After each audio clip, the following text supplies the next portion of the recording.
日本家屋の解体や屋根の葺き替えの際には、屋根瓦を手作業で撤去する必要があります。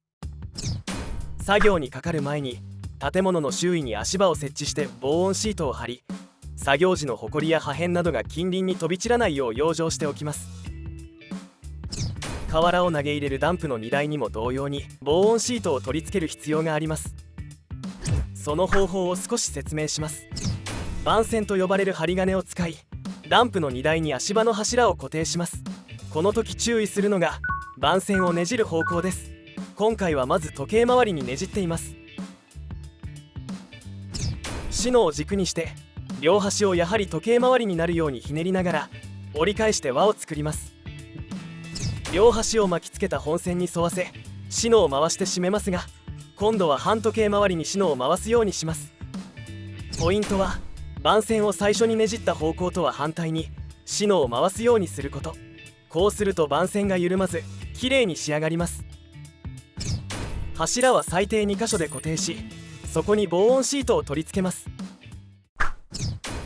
瓦を手作業で1枚ずつめくり、一時的にその場に積み重ねておきます。めくる順は瓦を吹いた時と逆に上から下、右から左が原則です。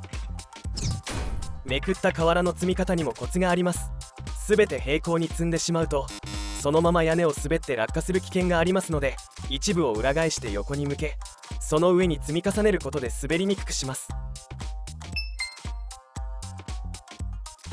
傾斜のついた高所で瓦という重いものを扱うため、事故などが起きないよう手順を守って慎重に作業しなければいけません。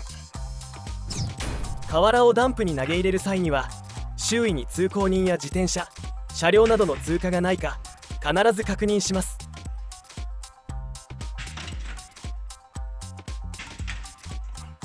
一番端を残すのは積み上げた瓦が端から滑り落ちるのを防ぐのと、万が一足元が滑った時にストッパー代わりにするためです。同様に軒も1列残しておきます。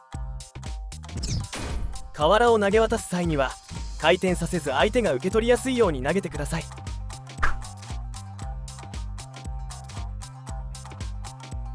平面部の瓦を撤去し終えたら胸の瓦を撤去します。細かい瓦は通常の瓦を受け皿にして運ぶと効率よく運べます。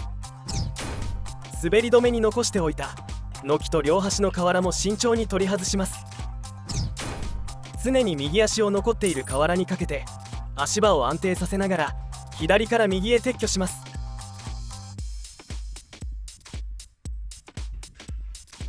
瓦を固定している板線がねじっても切れない場合は板線カッターで切り離します。すべての瓦を撤去したら終了です。お疲れ様でした。